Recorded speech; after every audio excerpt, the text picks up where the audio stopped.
అందరికీ నమస్తే అండి. Good morning. ఈనాడు, ఆంధ్రజ్యోతి, సాక్షి, ఆంధ్రప్రభ 4 వార్తాపత్రికల్లో వచ్చిన వార్తలు, వాటిలో వాస్తవాలు, ఉద్దేశాలు అన్నీ కూడా మనం ఈ వీడియోలో ఉన్నట్టు డిస్కస్ చేద్దాం. కంటెంట్ నచ్చితే ఇమీడియట్గా మీ మిత్రులందరికీ కూడా వీడియో లింక్ షేర్ చేయండి. అలాగే లైక్ చేయడం మర్చిపోవద్దు. నిన్న 12,000 లైక్స్ వచ్చాయి, 12,600 లైక్స్ వచ్చాయి. సో 15,000 లైక్స్ మనం ఎప్పుడూ రీచ్ అవ్వట్లే. ట్రై చేయండి. ఏం లేదు, మీరు మన ఛానల్ బాగుండాలి, కంటెంట్ బాగుంది, ఛానల్ బాగుండాలి అనుకుంటే లైక్ చేయండి. లైక్ చేయడం వల్ల ఇంకా ఎక్కువ మంది చూస్తారు. ప్లస్ యూట్యూబ్ ఆల్గారిథం కూడా మన ఛానల్ మంచి పొజిషన్ ఇస్తుంది. అలాగే సబ్స్క్రైబ్ చేసుకోండి. కొత్త వాళ్ళు ఎవరైనా చూస్తే కంటెంట్ ఇంకో 4-5 వీడియోస్ చూడండి, నచ్చితే సబ్స్క్రైబ్ చేసుకోండి. ఇంకో మెయిన్ విషయం, ఎవరు స్కిప్ చేయొద్దు. మెయిన్ విషయం, నిన్న నా పేరు మీద ఒక సోషల్ మీడియాలో ఒక మెసేజ్ బాగా వైరల్ అయింది. Main political groups and media గ్రూప్స్లో చాలా గ్రూపుల్లో నాకు టీటీడీ బోర్డు సభ్యుడిగా మీడియా కోటాలో జర్నలిస్టు గుండుసూది ఛానల్ మానవ శ్రీనివాస్కి ఇవ్వనున్నట్టు సమాచారం. ప్రస్తుతం అందిన సమాచారం మేరకు చైర్మన్గా టీవీ5 చైర్మన్ బిఆర్ నాయుడు గారితో సహా 14 మందితో జాబితా సిద్ధమని చెప్పి నా పేరు మీద ఒక మెసేజ్ బాగా వైరల్ అయింది. నాకు ఇవ్వబోతున్నారు అని ఎవరో క్రియేట్ చేశారు.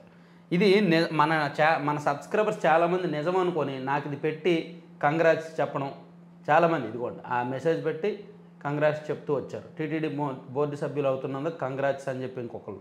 ఇట్లా చాలామంది నాకు నిన్న అసలు మామూలు మెసేజ్, చాలా గ్రూపుల్లో కూడా రాయలసీమ ఎక్స్ప్రెస్ అని అదని ఇదని చాలా గ్రూపుల్లో కూడా ఈ మెసేజ్ బాగా వైరల్ అయింది. సో నేను చెప్తున్నాను, ఇది ఫేక్ అండి, ఇది నిజం కాదు. టీటీడీ బోర్డు సభ్యుడు అనేది చాలా పెద్ద పదవి, అది ఎమ్మెల్యే స్థాయి చాలా పెద్ద పదవి. ఆ పదవి కోసం చాలా పైరవీలు, లాబియింగులు, ప్రయత్నాలు విపరీతంగా జరుగుతాయి. దానికి అవసరమైతే కొంతమంది భారీగా ఇవ్వడానికి కూడా సిద్ధంగా ఉంటారు. అటువంటిది మనలాంటి సామాన్యులకి అది వచ్చేది కాదు, ఇచ్చేది కాదు. అది నమ్మొద్దు కూడా, నమ్మవద్దు. అందులోకి ఆ పదవి వచ్చినా సరే నా కెరీర్ ఇంకా ముగిసినట్టే. ఒక 2 ఏళ్ళు ఉంటే ఉంటుంది. ఆ తర్వాత నేను మళ్ళీ జర్నలిస్ట్గా కొనసాగలేను కదా. ఏదైనా నామినేటెడ్ పదవిలోకి వెళ్తే అది కొనసాగలేను. సో ఇటువంటిది ఎవ్వరు కూడా, ఏ ప్రభుత్వాలు అధికారంలో ఉన్నా సరే మాలాంటి వాళ్ళకి ఎవరు ఇచ్చినా సరే నా కెరీర్ ముగిసిపోద్ది. కాబట్టి నేను ఆలోచించాల్సి వస్తుంది. నేను కూడా దాని జోలికి వెళ్ళను. కాబట్టి ఇది ఎవరో కావాలని క్రియేట్ చేసిన ఫేక్ మెసేజ్. దయచేసి ఎవరి దగ్గరకు వచ్చినా స్కిప్ చేసేయండి, నమ్మొద్దు, అవాయిడ్ చేసేయండి.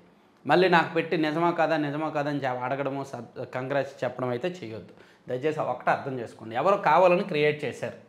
ఇదంతా కరెక్టే. చైర్మన్గా బిఆర్ నాయుడు గారికి ఇస్తున్నారనేది కరెక్టే.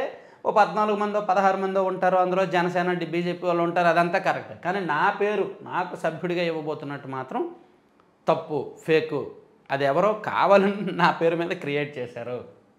సో దయచేసి అటువంటి నమ్మొద్దు. చాలా గ్రూపుల్లో సర్క్యులేట్ అయింది నిన్న, మీడియా గ్రూపుల్లోనూ అండ్ పొలిటికల్ గ్రూపుల్లో చాలా గ్రూపుల్లో సర్క్యులేట్ అయింది. చాలామంది పెద్దోళ్ళే నాకు ఫోన్ చేసి కంగ్రాట్స్ చెప్పడం, అది మెసేజ్ పెట్టి కంగ్రాట్స్ చెప్పడం చేశారు. కానీ అంతా ఫేక్ అండి. దయచేసి అటువంటి అయితే మాత్రం ఇంకోసారి చెయ్యొద్దు. నా పేరు మీద నన్నుగా ఇలా చిన్నవాడిగానే ఉండనివ్వండి. సో ఇప్పుడు 10 లక్షల కోట్ల పెట్టుబడులు, 7.75 లక్షల మందికి ఉపాధి, లక్ష్య సాధనకు నూతన ఇంధన పాలసీ సిద్ధం. 5 ఏళ్ల పాటు వర్తింపు, పెట్టుబడులకు పారిశ్రామిక హోదా, ప్రాజెక్టులకు గరిష్టంగా 30% పెట్టుబడి రాయితీ చెల్లింపు, గ్రీన్ హైడ్రోజన్, గ్రీన్ అమ్మోనియా ప్రాజెక్టులకు ప్రత్యేక ప్రోత్సాహకాలు, పునరుత్పాదక తయారీ జోన్ల ఏర్పాటు, విద్యుత్ బ్యాంకింగ్ విధి విధానాలపై నిర్ణయం, లక్ష్య సాధనకు నూతన ఇంధన పాలసీ. చెప్తున్నాను కదా, పవర్ సెక్టార్లో పర్టికులర్గా solar power and wind power లాంటివి, అలాగే మెయిన్లీ సోలార్ పవర్, అలాగే ఛార్జింగ్ స్టేషన్లు, ఈవీ మొన్న ఆల్రెడీ మనం చెప్పుకున్నాం. దీనిలో మంచి ఉపాధి అవకాశాలు ఉన్నాయి, మంచి పెట్టుబడి అవకాశాలు ఉన్నాయి. అధ్యయనం చేయండి. ఎవరైనా కొత్త పారిశ్రామికవేత్తలు ఎవరైనా ఇంట్రెస్ట్ ఉంటే ఒక 4-5 కోట్లు పెట్టుబడులు పెట్టగలం, లేదా చేయగలం అనుకుంటే 1 మెగావాట్ అనుకుంటా ఉత్పత్తి చేయడానికి 4 కోట్లు ఎంతో ఇన్వెస్ట్మెంట్ అవుద్ది. మీకు బ్యాంకులు కూడా లోన్లు ఇస్తాయి, ప్రభుత్వం కూడా సహకరిస్తుంది. లేదు చిన్న స్థాయిలో పెట్టాలన్నా సరే, మీకు సొంతంగా పొలం ఉండి చిన్న స్థాయిలో పెట్టాలన్నా సరే, సోలార్ ప్లాంట్ లాంటిది, సోలార్ పవర్ ప్లాంట్ లాంటిది ట్రై చేయండి. దాని మీద స్టడీ చేయండి. సో ప్రభుత్వాలు కూడా సహకరిస్తాయి.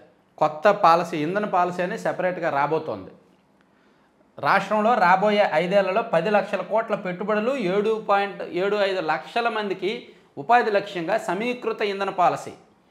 ప్రభుత్వం రూపొందించింది. సౌర, పవన, battery storage, electrolysers, biofuel, PSP, hybrid ప్రాజెక్టులు, సోలార్ పార్కులు, తయారీ యూనిట్ల ఏర్పాటుకు ఒకే పాలసీని తీసుకొస్తోంది. ఈ పాలసీ ద్వారా వచ్చే పెట్టుబడులకు పారిశ్రామిక హోదాను కల్పించనుంది.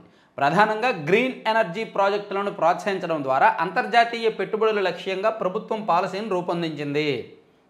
ఇదిగోండి, బ్యాటరీ ఛార్జింగ్ స్టేషన్లు, బ్యాటరీ స్టోరేజ్లు, సోలార్ పార్కులు ఇవన్నీ కూడా ప్రభుత్వం ప్రోత్సహిస్తోంది. కాబట్టి వీలైతే స్టడీ చేయండి, స్టడీ చేసి ట్రై చేయండి. నేను కూడా దాని మీద స్టడీ చేస్తున్నాను. నాకు కూడా మిశ్రమమైన ఫీడ్బ్యాక్ వస్తుంది. నేను కూడా ఏదో ఒకటి దిగాలని చూస్తున్నాను. దీని మీద స్టడీ చేస్తున్నాను. ఎంతకాలం ఇలాగే ఉంటాం? మెట్టు మెట్టు ఎదగాలి కదా.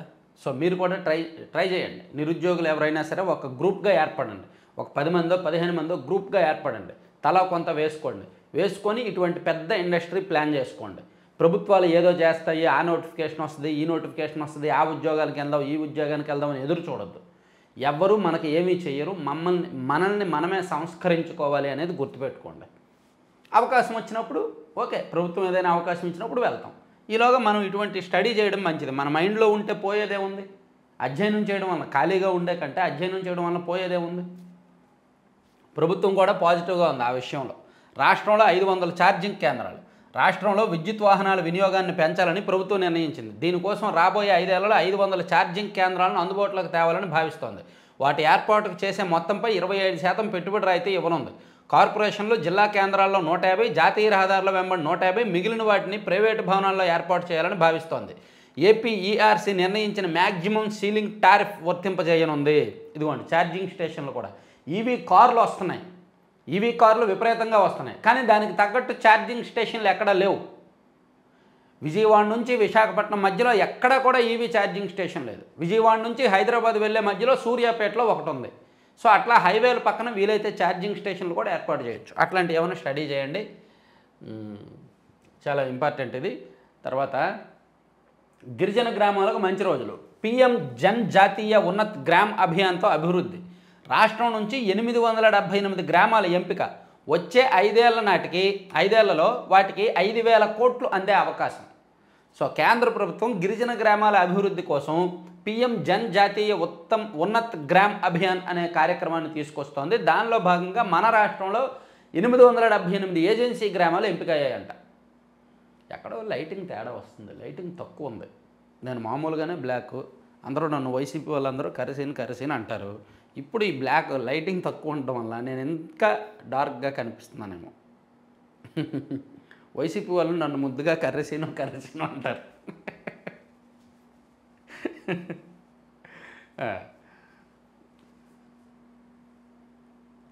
సో అది గిరిజన గ్రామాలకు మంచి అవకాశం.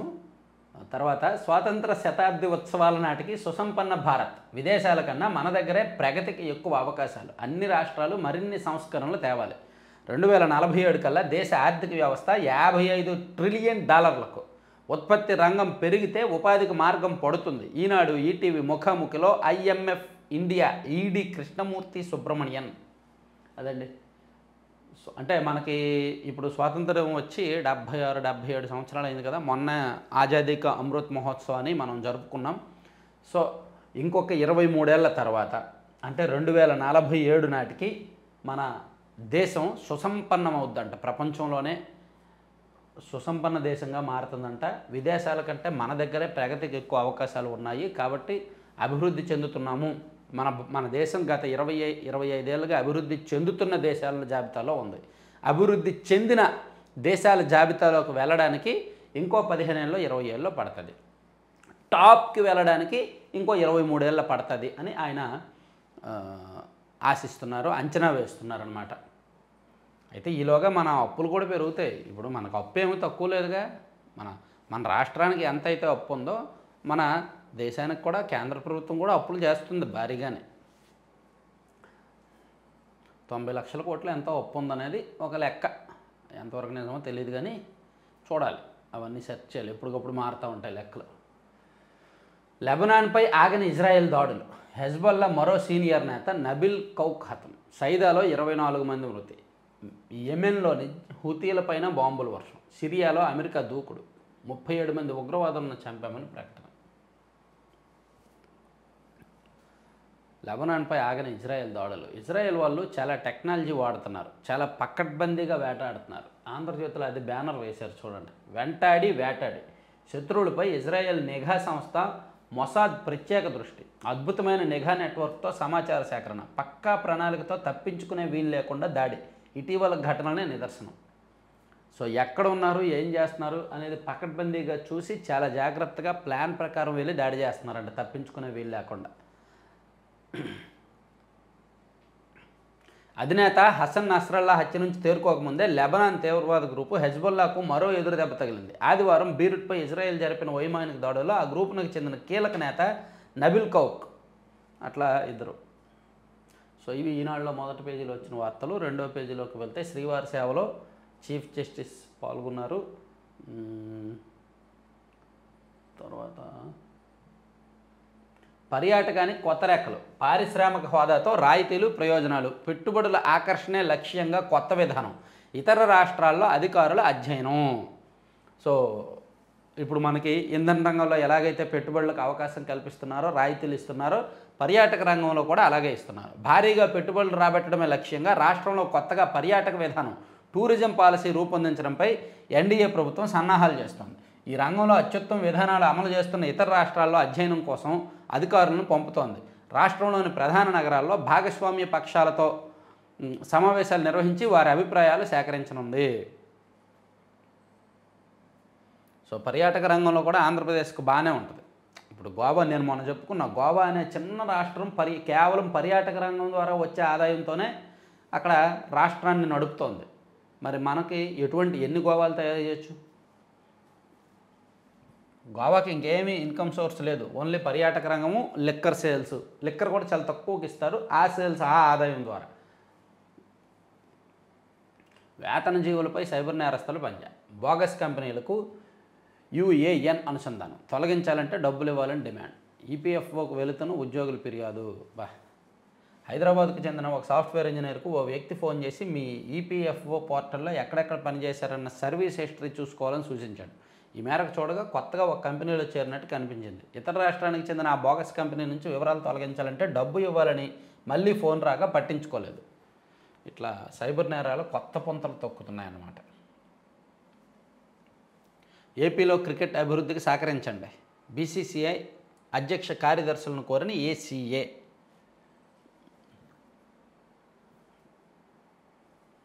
దసరా ప్రీ బుకింగ్ ఆఫర్లు అంట, ఇవి ఒకటి ఎక్కువ.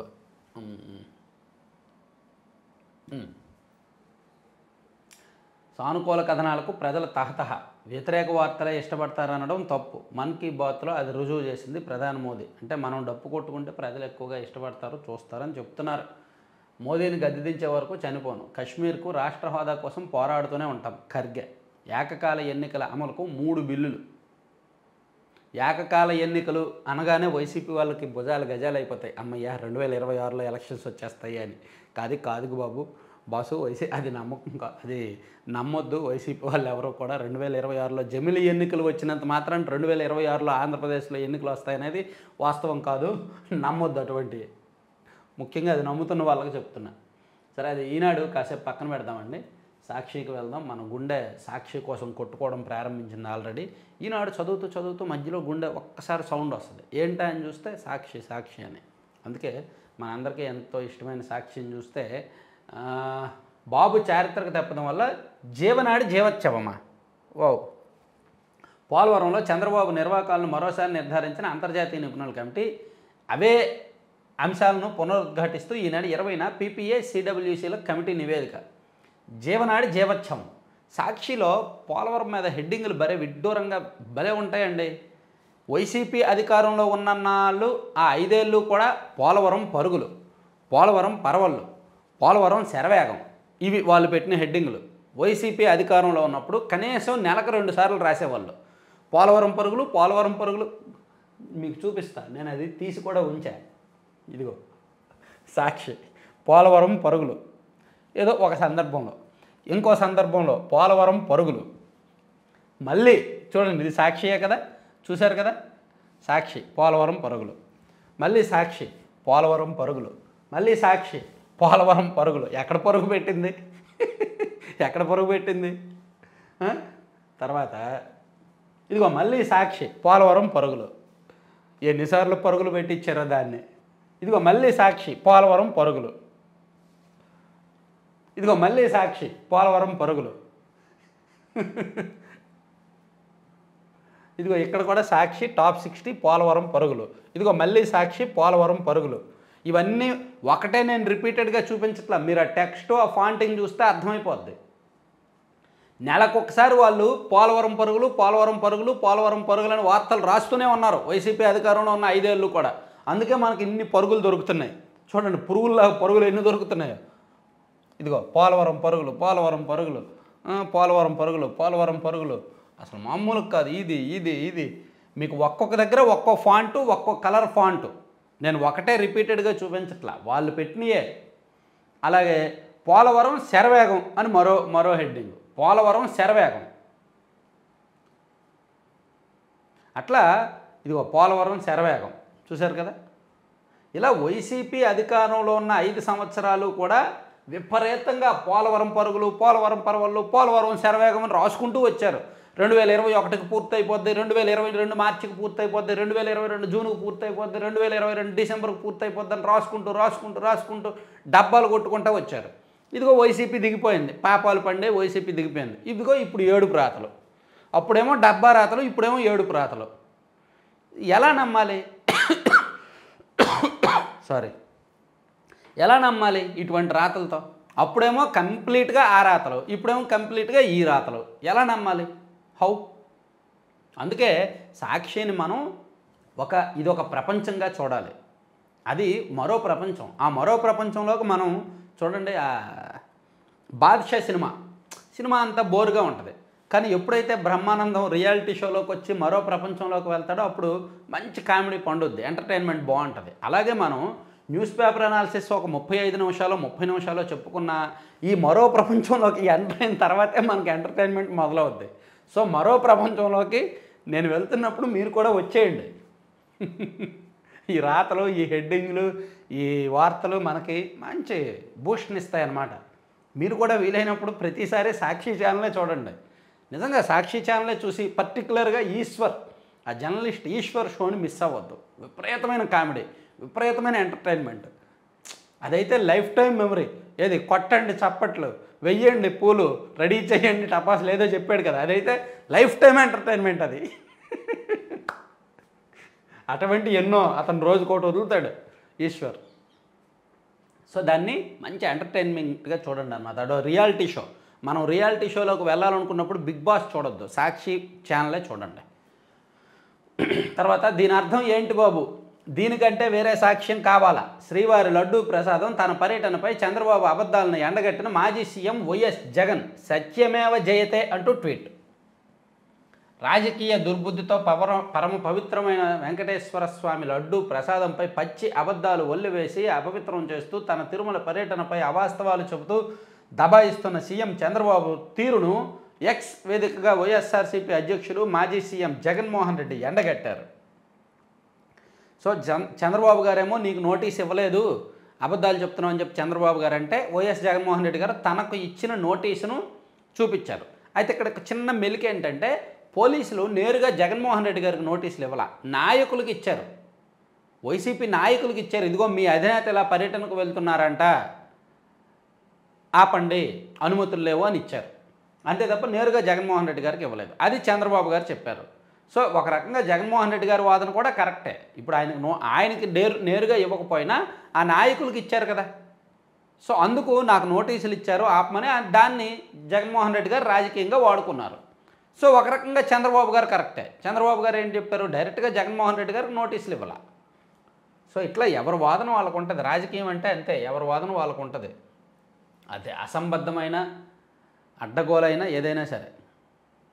తర్వాత అడ్డగోలు దోపిడీకి అధికారిక సిండికేట్, అస్మదీయ కన్సల్టెన్సీ సంస్థలకు రాష్ట్ర ప్రభుత్వ వ్యవహారాలపై గుత్తాధిపత్యం, కన్సల్టెన్సీల ఎంపిక మార్గదర్శకాల ముసుగులో కుట్ర, NICSలో ఎంపానల్ అయిన సంస్థలకే అప్పచెప్పాలన్న నిబంధన. అందులో ఉన్నవి 4 IT ఆధారిత సేవల సంస్థలే.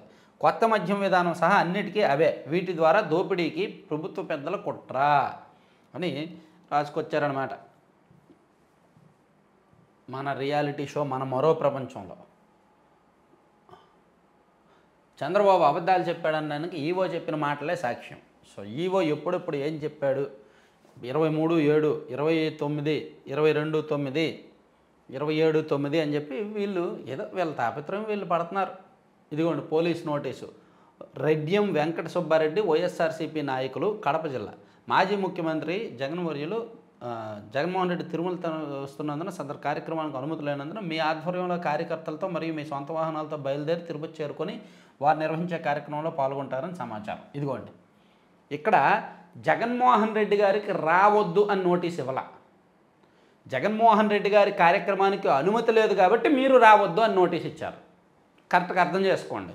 ఇక్కడ సాక్షి వాళ్ళు బయటపెట్టిన నోటీస్ ఏంటంటే జగన్మోహన్ రెడ్డి గారు ఏం చెప్తున్నారు, తనకు నోటీసులు ఇచ్చారు పోలీసులు కార్యక్రమానికి అనుమతి లేదని అని జగన్మోహన్ రెడ్డి గారు అంటున్నారు. చంద్రబాబు గారు ఏం చెప్తున్నారు, జగన్మోహన్ రెడ్డి గారికి ఎవరు నోటీసులు ఇవ్వలేదు అంటున్నారు. నిజంగానే జగన్మోహన్ రెడ్డి గారికి నోటీసులు ఇవ్వాల, కానీ వైసీపీ నాయకులకి ఇచ్చారు. ఆ నాయకులకి ఏమని ఇచ్చారు, బాబు మీ అధినేత పర్యటనకు అనుమతి లేదు కాబట్టి మీరు కూడా వెళ్తున్నారు అని మాకు సమాచారం ఉంది, మీరు వెళ్ళొద్దు అని చెప్పారు.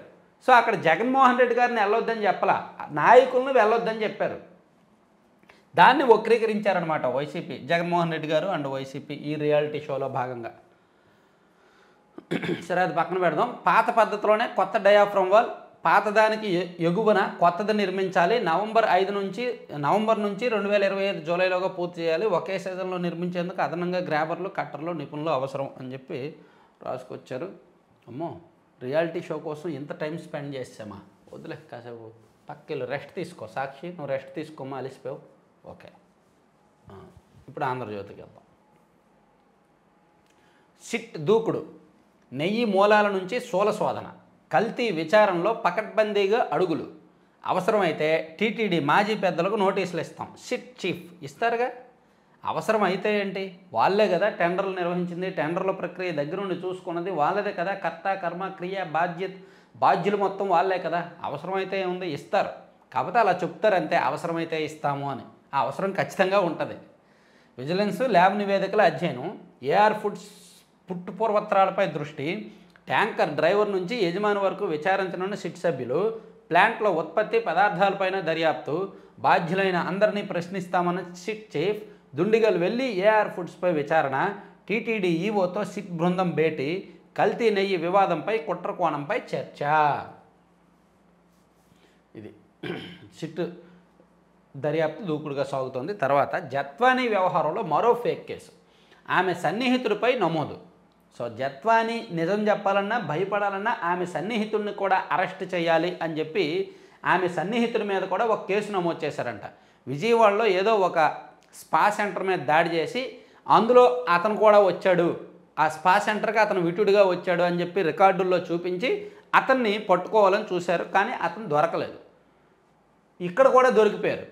ఫిబ్రవరి 2వ తేదీన కేసు ఫైల్ అయితే ఫిబ్రవరి 1వ తేదీన ఎలాగ టికెట్లు బుక్ చేసుకున్నారో అక్కడ దొరికారో ఇక్కడ కూడా అలాగే దొరికారు. ఫిబ్రవరి 11వ తేదీన స్పా కేంద్రం మీద దాడి చేసి కేసు బుక్ చేసి ఫిబ్రవరి 10వ తేదీన విమాన టికెట్లు బుక్ చేసుకున్నారు. సేమ్ తప్పు 2 సార్లు చేశారు. A1గా మణిపూర్ యువతి, A2గా ఢిల్లీకి చెందిన అమిత్ సింగ్. కాదంబరి పాస్వర్డ్ల కోసమే ఈ తప్పుడు కేసు ఎత్తుగాడ. అమిత్ను తీసుకొస్తే జత్వానీ అంతా చెబుతుందన్న విద్యాసాగర్. దాంతో తప్పుడు కేసు పెట్టడానికి ఫిబ్రవరి 11న స్పా కేంద్రంపై దాడి. అమిత్ సింగ్ను తీసుకురావడానికి 10వ తేదీనే ఢిల్లీకి విమాన టికెట్లు. ఆయన ఆచూకీ దొరక్క వెనుతిరిగిన పోలీసు బృందం. ముంబై నటి కాదంబరి జత్వానీ కేసులో మరో ట్విస్ట్ వెలుగులోకి వచ్చింది. ఆమెకు సన్నిహితుడైన అమిత్ సింగ్ను అరెస్ట్ చేయడానికి ఆమె పైన పెట్టినట్టే ఆయన పైన తప్పుడు కేసు నమోదు చేసినట్లు వెల్లడైంది. ఎంత ఎన్ని ప్లాన్లు అండి. సినిమాల్లో కూడా ఇన్ని ట్విస్టులు ఉండవుగా. వామ్మో. పోరాడిన వారికే పట్టం, నామినేటెడ్ పదవుల ఎంపికలో లోకేష్ ముద్ర, కీలకంగా మారిన పాదయాత్ర అనుభవాలు. ఏమండి తప్పు కదండి. మంత్రి స్థాయిలో పనిచేసిన వాళ్ళకి, ఎమ్మెల్యే స్థాయిలో పనిచేసిన వాళ్ళకి డైరెక్టర్ పోస్టులు ఇచ్చారు. అదేమో ఇంకా ఇంత సమర్థవంతంగా రాసుకుంటున్నారు. పరసా వెంకటరత్నం 3 సార్లు ఎమ్మెల్యే 1సారి మంత్రి, ఆయన తీసుకొచ్చి డైరెక్టర్ పోస్ట్ ఇచ్చారు. శిష్లా లోహిత్ పాపం ఎంపీగా పోటీ చేయాల్సిన వ్యక్తి, ఆయన తీసుకొచ్చి డైరెక్టర్ పోస్ట్ ఇచ్చారు. పంతగాని నరసింహప్రసాద్ ఆయన కూడా అంతే. ఒక ఎమ్మెల్యేగా పోటీ చేసి ఓడిపోయిన వ్యక్తి నియోజకవర్గానికి ఇన్ఛార్జిగా రాష్ట్ర సాంస్కృతిక విభాగం అధ్యక్షుడిగా ఆయనకు కూడా డైరెక్టర్ పోస్ట్ ఇచ్చారు. అట్లా చాలామంది పెద్ద స్థాయి వాళ్ళకి చిన్న పోస్టులు ఇచ్చేసరికి వాళ్ళు చాలా అసంతృప్తితో అవమానంగా ఫీల్ అవుతున్నారు. ఇవ్వకపోయినా పర్వాలేదు. ఇదేమో పోరాని వారికి పట్టము నామినేటెడ్ ఎంపికలో లోకేష్ ముద్ర అని ఒక భజన వార్త రాశారు. ఒక్కో నేత గురించి 360 డిగ్రీల్లో కూడా సర్వే, విధేయత పనిచేసిన వారికే ప్రాధాన్యం అని రాసుకొచ్చారు. మేబీ రాయాలే. తొలి జాబితాపై శ్రేణుల్లో సంతృప్తి అంట. నేను దాన్ని యాక్సెప్ట్ చేయను. అవును మేము వస్తున్నాం. చంద్రబాబుతో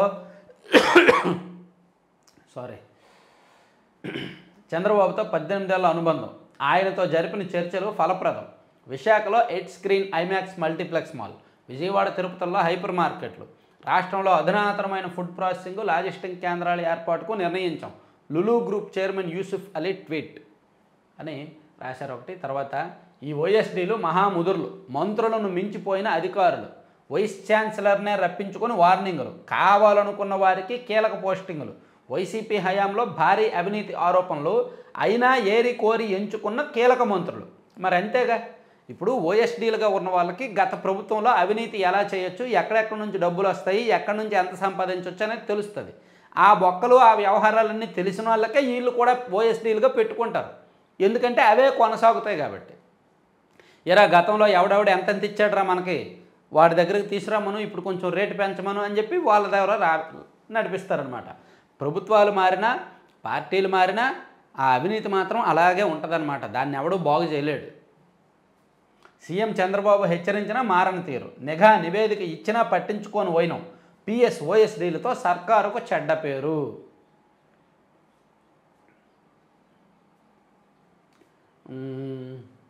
పద్ధతి అంటే ఇది. తిరుమలలో తన సిబ్బందితో డిక్లరేషన్ ఇప్పించిన సుప్రీం చీఫ్ జస్టిస్ చంద్రచూడ్ ఆలయ నిబంధనలు పాటింపజేసిన పోయినాం. కుటుంబ సభ్యులతో కలిసి వెళ్ళి వైకుంఠం క్యూలో దర్శనానికి వెళ్ళిన సిజేఐ. ఇదిగో వైసీపీ వాళ్ళు తెలుసుకోండి, ఏదో డిక్లరేషన్ అనే విధానం జగన్మోహన్ రెడ్డి గారి కోసమే తెచ్చినట్టు వాళ్ళు అడ్డగోలు వాదన చేస్తున్నారు. డిక్లరేషన్ అనే విధానాన్ని జగన్మోహన్ రెడ్డి గారి కోసమే తేలేదు. ఇదిగో Tirumala CJI chief justice of India ఆయన కూడా తన స్టాఫ్తో పాటు వచ్చి స్టాఫ్లో కొంతమంది అన్యమతస్తులుంటూ వాళ్ళ డిక్లరేషన్ మీద సంతకం చేశారు. జగన్మోహన్ రెడ్డి గారి కోసమే ఆ డిక్లరేషన్ తేలేదు. ఆయన ఏమి 1932లో పుట్టలేదు అలా తేడానికి. ఇదిగో జగన్మోహన్ రెడ్డి అనే వ్యక్తి పుట్టాడు, ఆయనకి పలానా 2024 సెప్టెంబర్లో ఆయన తిరుమల వెళ్తాడు, ఆయన అడ్డుకోవాలి, కాబట్టి డిక్లరేషన్ అనే విధానం తెండి అని చెప్పి 1932లో తీసుకొచ్చారు. అది డిక్లరేషను 1932లో తెచ్చారు. సో అప్పుడే జగన్మోహన్ రెడ్డి గారికి ఉద్దేశించి తెచ్చారు అంటారేమో మళ్ళీ. జమిలిపై ముందుకే 3 బిల్లులు పెట్టనున్న కేంద్రం, వీటిలో 2 రాజ్యాంగ సవరణ బిల్లులు. మొదటి దాంతో లోక్సభ అసెంబ్లీలకు ఒకేసారి ఎన్నికలు, రాష్ట్రాల ఆమోదం అక్కర్లేదు. రెండో రాజ్యాంగ సవరణ స్థానిక ఎన్నికలపై ఈ ఎస్సీసీలతో సంప్రదించి ఒకే ఓటర్ జాబితా. దీన్ని కనీసం సగం రాష్ట్రాలు ఆమోదించాలి. సగం రాష్ట్రాలు అంటే అయిపోతాయిలే, 18 చోట్ల బీజేపీ పాలిత రాష్ట్రాలు ఉన్నాయి, అయిపోతాయిలే, బాధపడద్దు. మార్చి వరకు ఖర్చుల కోసం 7,200 కోట్లు ఇవ్వండి. డయాఫ్రమ్ వాళ్ళు ఈసీఆర్ఎఫ్ డ్యాము సమాంతరంగా కట్టేస్తాం, ఒకే సీజన్లో పూర్తి చేస్తాం, కేంద్రానికి జలవనరుల శాఖ లేఖ. ఓకే. శివరాజ్ సింగ్ చౌహాన్కు బీజేపీ పగ్గాలు, ఆర్ఎస్ఎస్ పార్టీ వర్గాల మద్దతు, సవాలును ఎదుర్కోవడంలో దిట్టగా పేరు. ఓకే. తర్వాత నువ్వు అవినీతి పరుడివి, నువ్వే నిందితుడివి. కర్ణాటకలో కేంద్ర మంత్రి వర్సెస్ ఐపీఎస్ అధికారి చంద్రశేఖర్ అండ్ కేంద్ర మంత్రి కుమారస్వామి వీళ్ళిద్దరూ కూడా ఒకరినొకరు తీవ్రమైన ఆరోపణలు చేసుకుంటున్నారు.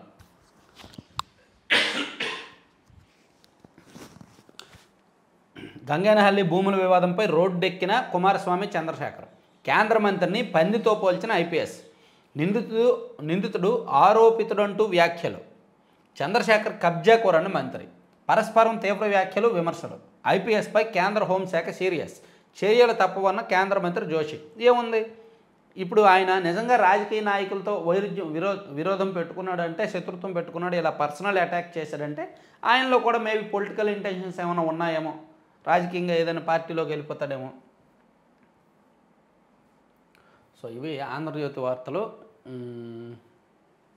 ఆంధ్రప్రభ చూస్తే తిరుమల నెయ్యి కల్తీ వివాదంపై ముక్కోన దర్యాప్తు. ఒకటి నెయ్యి సేకరణలో టీటీడీ విధానాలు, టెండర్లు, నెయ్యి నాణ్యత పరిశీలన. 2 బోర్డు తీర్మానాలు, మార్పులు చేర్పులు, కొనుగోలు కమిటీ నిర్ణయాలు. 3 కల్తీ అయినట్టు గుర్తించాక టీటీడీ తీసుకున్న చర్యలేంటి. ఇలా ఈ 3 కోణాల్లో కూడా దర్యాప్తు చేస్తున్నారంట. సో సిట్ దర్యాప్తు ఏ విధంగా సాగుతుందనేది ఆంధ్రప్రభలో ఒక పెద్ద వార్త ఇచ్చారు. తిరుపతి పిఎస్ కేసును ప్రాతిపదికగా విచారణ, అన్ని వ్యవస్థల నుంచి సమాచారం సేకరణ, ప్రత్యక్షంగా పరోక్షమన్న సంబంధం ఉన్న అధికారులు, బోర్డు సభ్యులను విచారించనున్న సిట్. తిరుపతి పోలీస్ గెస్ట్ హౌస్లోనే సిట్ ఆఫీసు. దర్యాప్తు కోసం 3 బృందాల విభజన, నిర్దేశిత గడువులోగా విచారణకు పూర్తి చర్యలు అని రాశారు. కల్తీ రాజకీయం చంద్రబాబుదే, ఇంకా సాక్ష్యం కావాలా, సత్యమేవ జయతే అంటూ జగన్ ట్వీట్. మహిళలకు డబుల్ ధమాకా, పండుగ కానుకలు రెడీ.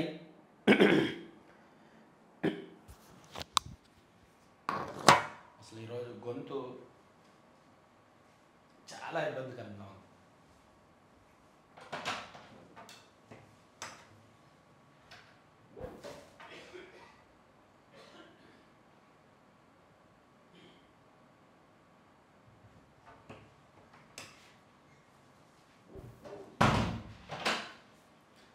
చాలా రోడ్డు బాగా ఇన్ఫెక్ట్ అయింది, బాగా ఇబ్బందిగా ఉంది. దసరాకు ఉచిత బస్సు సీఎం చంద్రబాబు యోచన, ఇప్పటికే పూర్తయిన కసరత్తు. నేడో రేపు ఆర్టీసీ ఉచిత ప్రయాణంపై ప్రకటనకు ఛాన్సు. దీపావళి నుంచి 3 ఉచిత గ్యాస్ సిలిండర్లు. సో ప్రభుత్వం హామీ ఇచ్చిన, కూటమి హామీ ఇచ్చిన సూపర్ 6లో భాగంగా మహిళలకు ఉచిత బస్సు ప్రయాణము, అలాగే ఇంటికి అర్హులకేమో 3 ఉచిత గ్యాస్ సిలిండర్లు అనే పథకాల ప్రారంభానికి సమాయత్తమవుతున్నారు. సో ఇవి కీలక పథకాలే. వీటికంటే అర్జెంటుగా అమలు చేయాల్సిన పథకాలు ఏంటంటే ఫీజు రియంబర్స్మెంట్ త్వరగా ఇవ్వాలండి. ఎందుకంటే కాలేజీలు పిల్లలకు నోటీసులు ఇస్తున్నారు, బాబు ఫస్ట్ సెమిస్టర్ అయిపోయింది, ఫీజు కట్టాలి, ఫీజు కడతావా, పరీక్షల నుంచి తప్పుకుంటావా అని చెప్పి కాలేజీలు బెదిరిస్తున్నారు విద్యార్థులను. అర్జెంటుగా ఫీజు రియంబర్స్మెంట్ అమలు చేయాలి. అది మంచి పథకం, పేదవాళ్ళు చదువుకోవడానికి ఉపయోగపడుతుంది. కాబట్టి వీలైతే చూడండి. తర్వాత ఆర్డినెన్స్ ఆలస్యం, లైసెన్స్ జాప్యం. నేటితో ముగుస్తున్న గడువు, నోటిఫికేషన్కి అధికారులు రెడీ. అక్టోబర్ 10 తర్వాతనే కొత్త మద్యం. ఆల్రెడీ ఉన్న మద్యం షాపులు తీసేస్తున్నారు, మద్యం స్టాక్ కూడా దొరకట్లా. ఈలోగా కొత్త మద్యం షాపులు రావడానికి అక్టోబర్ 10వ తేదీ దాటుద్ది.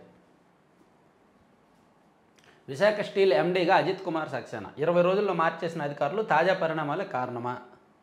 తర్వాత 20 లక్షల ఉద్యోగాల కల్పనకు అడుగులు, కన్సల్టేటివ్ ఫోరం ఏర్పాటు. చైర్మన్గా మంత్రి లోకేష్. ప్రభుత్వం ఉత్తర్వులు రెడీ. పెట్టుబడులను ఆకర్షించడం, ప్రభుత్వ పారిశ్రామికవేత్తల మధ్య అనుసంధానకర్తగా forum. Speed of doing business దిశగా కూటమి సర్కార్ చర్యలు.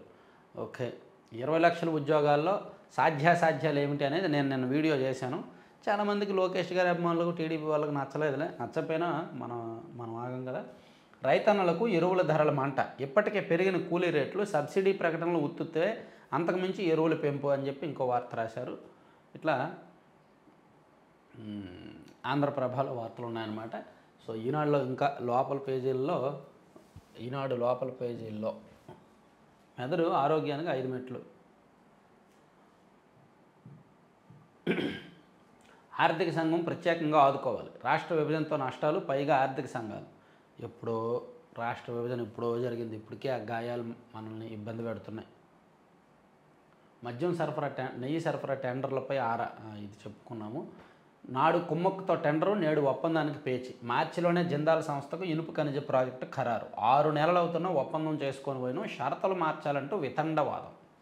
ఆ జిందాల్ వల్లనే ఇదంతా వచ్చింది. ఇప్పుడేమో ఆ గత ప్రభుత్వ హయాంలో కన్ఫర్మ్ చేసుకున్న దానిలో షరతులు మార్చాలంటున్నాడండి. ఇప్పుడు పివి సునీల్ సాక్షులను బెదిరిస్తున్నారు. ఆయన వెంటనే పోలీస్ కస్టడీలోకి తీసుకోవాలి. సీఎం చంద్రబాబుకు ఉండి ఎమ్మెల్యే రఘురామ లేఖ.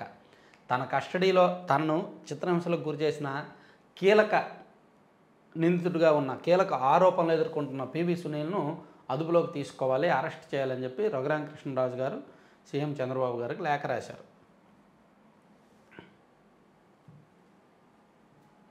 గిట్టుబాటు ధర కోసం దిక్కులు చూడాల్సిందే. ఆయిల్ పామ్ రైతులను అవస్థల పాలు చేసిన గత ప్రభుత్వం. పెదవేగిలో కాలం చెల్లిన యంత్రాలతో ప్రాసెసింగ్. ఫలితంగా తగ్గుతున్న నూనె శాతం, ధరల్లో కోత. అయినా వాటి మరమ్మతుల పేరుతో కోట్లు ఖర్చు. ఇక్కడ మెయిన్ రీజన్ ఒకటి ఉంది. పెదవేగిలో కాలం చెల్లిన యంత్రాలతో ప్రాసెసింగు, తగ్గుతున్న నూనె శాతం అని రాశారు. కానీ యాక్చువల్ అక్కడ బహుశా దేశంలోనే పామాయిల్ ఎక్కువగా కల్టివేషన్ జరుగుతున్నది పశ్చిమ గోదావరి జిల్లా పరిధిలోని పెదవేగి, కామవరపుకోట ఆ ప్రాంతాల్లో, ఎక్కువగా పెదవేగిలో. ఎందుకంటే ఆ ప్రాంతం, ఆ నేలలు మొత్తం ఈ సాగుకు అనుకూలం. 1987లో ఎన్టీఆర్ గారు ముఖ్యమంత్రిగా ఉన్నప్పుడు తొలి మొక్క, పామాయిల్ మొక్కను పెదవేగిలోనే నాటారు. అక్కడి నుంచి రాష్ట్రంలో పామాయిల్ కల్టివేషన్ పెరిగింది. ఉమ్మడి పశ్చిమ గోదావరి జిల్లాలో ఈ 2 మండలాలు ఎక్కువ, 3 మండలాలు, పెదవేగి, కామవరపుకోట, లింగపాలెం ఎక్కువ. ఆ తర్వాత ఖమ్మం జిల్లాలో కూడా ఒక 2-3 మండలాల్లో ఉంటుంది. అశ్వారావుపేట ఆ ప్రాంతంలో ఎక్కువ ఉంటుంది పామాయిల్ కల్టివేషన్. సో దీనిలో ఏంటంటే ముదురు తోటలు అవి వచ్చిన తర్వాత దాదాపుగా పామాయిల్ ఒక 20-22 ఏళ్ళ వరకు బాగుంటుంది. ఆ తర్వాత నూనె తగ్గిపోద్ది, నూనె శాతం. ఈ నూనె శాతం ఆధారంగానే వాళ్ళకి గిట్టుబాటు ధర ఉంటుంది. పామాయిల్ గిట్టుబాటు ధరకు ఒక సూత్రం ఉంటుంది అనమాట. వీళ్ళు వచ్చే నూనె శాతము ప్లస్ బై ప్రొడక్ట్స్ వీటి వాల్యూ కలుపుకొని ఒక సూత్రం ఏదో ఉంటుంది. దాని ప్రకారం గిట్టుబాటు ధర ఇస్తారు. అది వీళ్ళకి సరిపోవట్లేదు గిట్టుబాటు ధర. నూనె శాతం తగ్గితే గిట్టుబాటు ధర తగ్గుతుంది. అందుకే ఇది కొంత రైతులకు అన్యాయం జరుగుతుందని రాస్తున్నారు. సరే, ఓవరాల్గా ఇవి 4 పత్రికల్లో వచ్చిన అంశాలన్నమాట. మరిన్ని కీలకమైన వార్తలతో మళ్ళీ కలుద్దాం. Thank you very much.